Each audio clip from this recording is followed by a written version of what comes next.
a major mainline denomination in the United States. There are two articles here on the Christian Post. I just find one of them interesting. It says, PCUSA loses 1 million members in the past 15 years. So for a denomination to lose 1 million members, because usually they just keep people on the membership list whether they've attended church or not. So for them to actually lose and acknowledge that they've lost 1 million members, that's pretty significant. And maybe this is why they're losing so many members. This next story, PCUSA approves amendment banning LGBT discrimination. Now that's how they're framing it, but what they're actually doing is they are kicking out all pastors, they are kicking out all ministers who hold to a biblical view of marriage. So let's turn to Matthew chapter 19. And we won't even go to Old Testament passages because they'll play this game like, well, we're Christians, we follow Jesus, we don't listen to anything in Leviticus or anything. So we're not even going to, we'll just give them that for the sake of argument, and we'll just look at what Jesus says. So Matthew chapter 19 is the passage that Jesus expresses his view, which really is obviously the biblical view. It was the view that God gave to the nation of Israel. This is the Lord's view of marriage. And he says in let's start in verse 1 for the sake of context. Now it came to pass when Jesus had finished these sayings that he departed from Galilee and came to the region of Judea beyond the Jordan, and great multitudes followed him, and he healed them there. And the Pharisees also came to him, testing him, and saying to him, is it lawful for a man to divorce his wife for just any reason? And of course, back in those days, women, if a man divorced his wife, women didn't exactly have career opportunities. So if a woman was abandoned, she may not be able to care for her children if she has them. This really put women in a very bad position. So some Jewish men were just divorcing their wife just because, for no reason at all.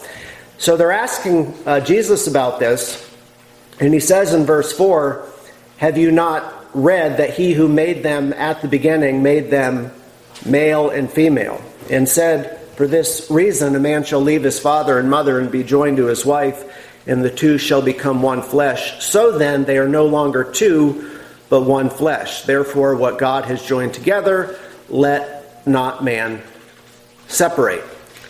So this is a passage where they're asking about divorce specifically, but in this question you see Jesus' view of what marriage is. First of all, he says, in the beginning God made two genders, male and female, which was not controversial at all until 15 minutes ago, right? So male and female, and this is the biblical view of marriage, one man, one woman coming together. So one man, one woman for life. I think most of you have heard that the Christian view, the traditional view, the biblical view of marriage, one man, one woman for life, right? Okay. Now divorce, that's a separate issue, but just to establish that, this is clearly the church's view of marriage, and it has been for the past 1900 years. Now this is where we go to the PCUSA.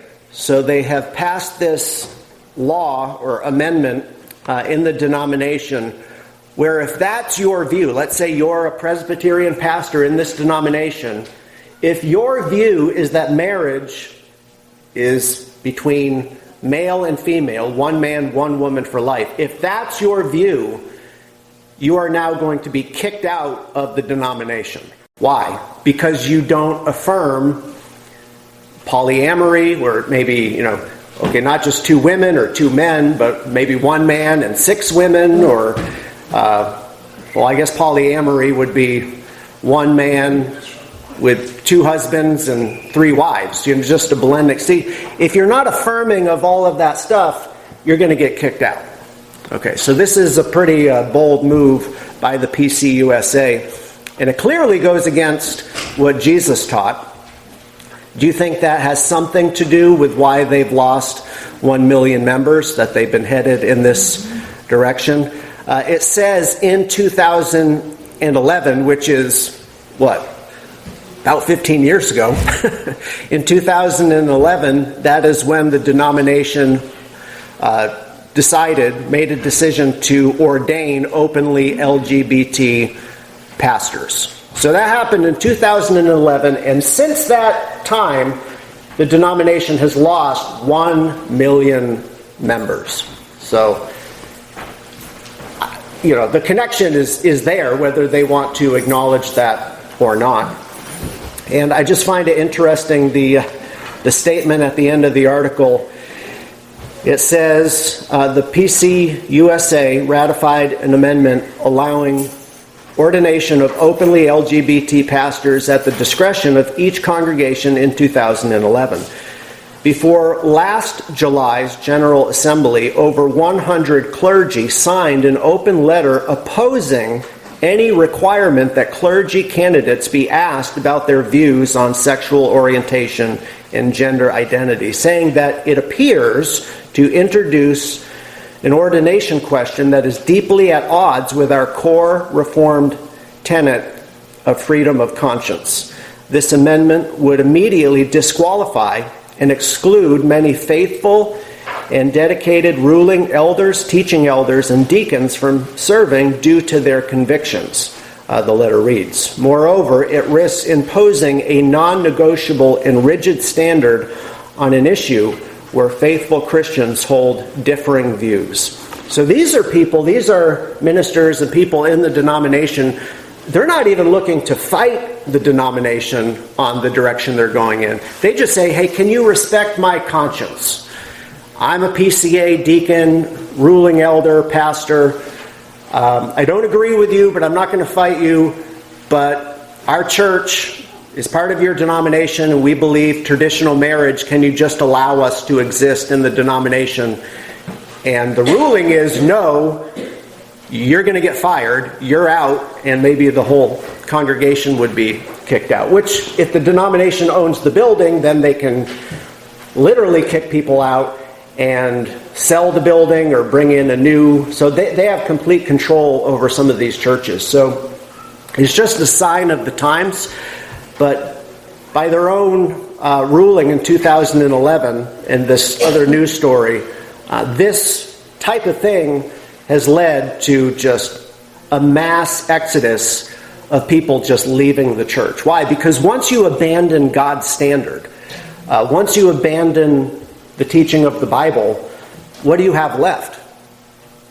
I mean, you have a social club, right? You have a group of people who gather for some other reason other than to worship according to, the historic Christian faith. And I think people know that, and that's why they're leaving. So this falling away from biblical teaching happens in stages. For example, if you look at the book of Acts, the persecution that occurred with the apostles, first they were told, don't preach in this name. Then they were put in jail, right? Then they were beaten. Then they were put in prison. Then they were finally killed. So it happens in stages. So right now, people are trying to get this church to just be more tolerant.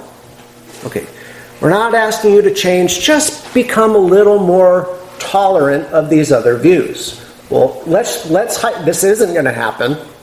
But let's say over the next few months we decided, we're going to loosen up and we're going to be more tolerant. We don't agree with it, but we're not going to make a big deal about it, and we're tolerant. Okay, now that we were tolerant, what's the next step? Well, now you need to be affirming. Okay, it's not enough to just whatever and tolerate it. Now you need to agree with it. Okay, so if they could get us to agree with it, if they asked us, do you believe this? Yeah, okay. The next step is now you need to promote it. Now you need to put the flag out front and show the world that you agree and you're promoting it and telling everyone.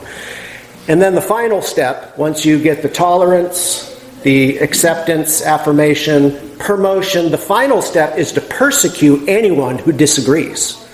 And that's where they're at. So we're right here where we need to be, fighting the good fight of faith, even though it's not popular, especially in Leverett, it's not popular. But we need to be. But the PCUSA has now reached that final phase where they are now actively persecuting people who believe. Are they being tolerant of the other position? See, no, they don't really want tolerance. That's just the hook that gets you to pull you in that direction. Now, we're not at a point where people are being put in prison. However, there are people in other countries who are being put in prison for this.